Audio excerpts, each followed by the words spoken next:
Hello दोस्तों, मैं सरिता कौशल B Eklavya platform से जुड़े मुझे 3 महीने हो गए हैं और इन 3 महीनों में मुझे जो इस प्लेटफॉर्म से मिला है मैं उसे आपसे शेयर करना चाहती हूँ। तो मैंने यहाँ पर जो पहली चीज़ सीखी वो है माइंड प्रोसेसिंग।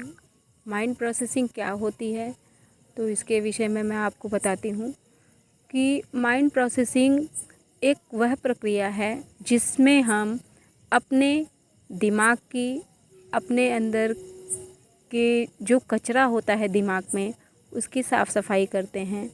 जिस तरह हम घर की साफ़ सफाई झाड़ू से करते हैं और उसे घर को हम साफ़ करते हैं, उसी प्रकार हम अपने माइंड यानी अपने दिमाग को भी साफ़ करते हैं। यदि हम अपने दिमाग को साफ़ नहीं करते हैं तो हमारे दिमाग में भी घर के जैसे घर में कूड़ा कचरा या गंदगी हो जाती है तो घर बदबू देने लगता है या घर अच्छा नहीं लगता है।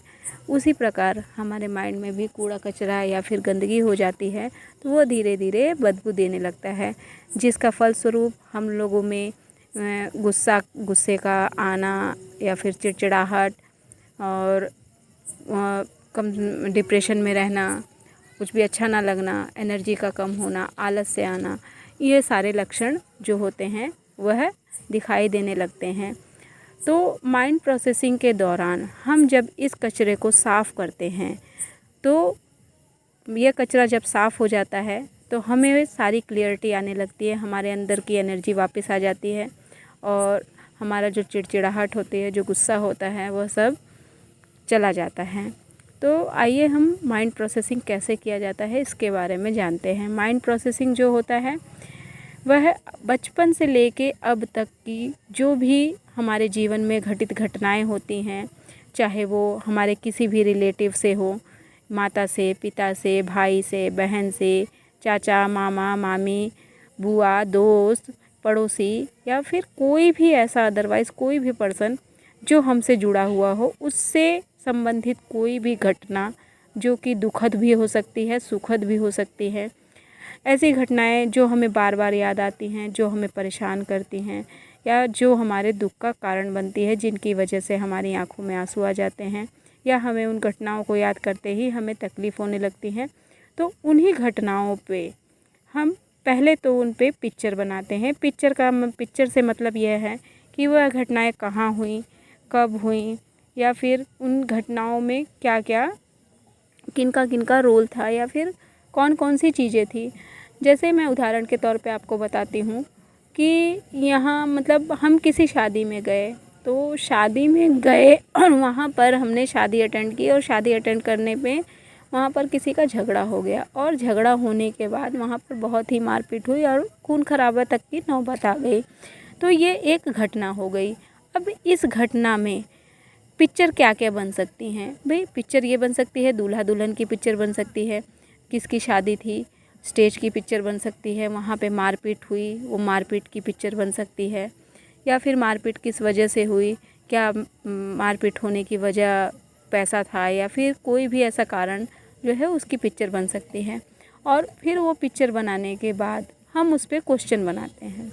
क्वेश्चन कैसे बनाएंगे कि क्वेश्चन जैसे कि हम किसकी शादी में गए थे, वो हमारा क्या लगता था, शादी में क्या हुआ, क्या शादी में हम सब वहाँ पर टाइम पे पहुँचे या फिर शादी में हमने क्या खाया, क्या पिया, क्या शादी में सब कुछ अच्छा चल रहा था, फिर अचानक क्या हुआ, क्या अचानक किसी दो व्यक्तियों में झगड़ा हो गया, झगड़ा किस बात पे हुआ।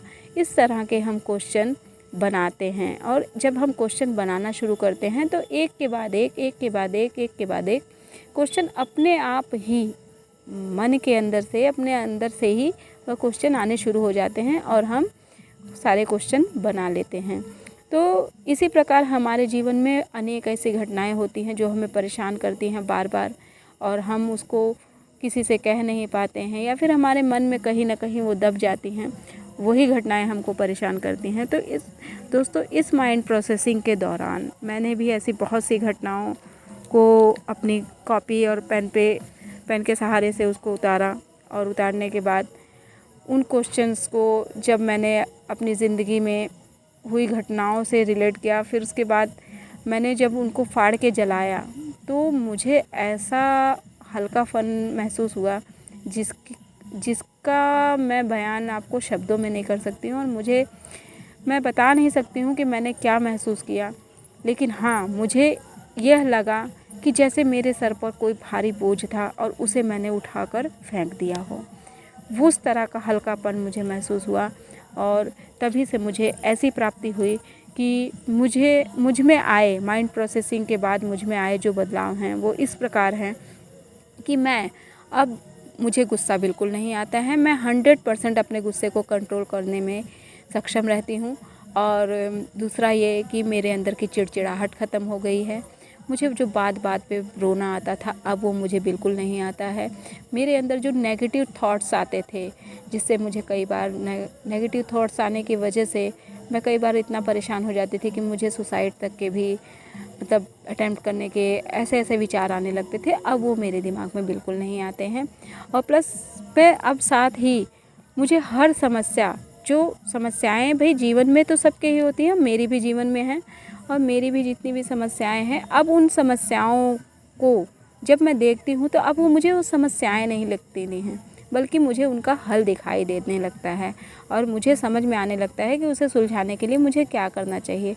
मेरे दिमाग में नए नए आइडियाज़ आने लगे हैं, और मैं उसको कोशिश करके मतलब जब मैं उनको अपने प्रैक्टिकल रूप में लाती हूँ तो उसका रिज़ल्ट मुझे ये मिलता है कि मैं उन समस्याओं से निकल भी पाती हूँ। और आज मैं बहुत खुश हूँ, मुझे बहुत ही आनंद मिलता है। पहले जिन चीज़ों को देख के मुझे गुस्सा आता था, आज मुझे बिल्कुल नहीं आता है। ये मेरे लिए आश्चर्यजनक ही है कि यह मुझे कहाँ से कैसे प्राप्त हुआ, लेकिन मुझे प्राप्त हुआ है।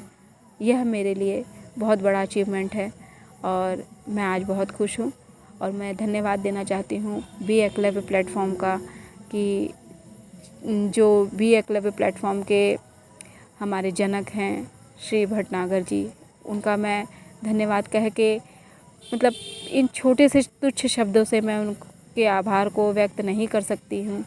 लेकिन हाँ, ये सच है कि सर ने हमारी ज़िंदगी को बदल दिया है। धन्यवाद।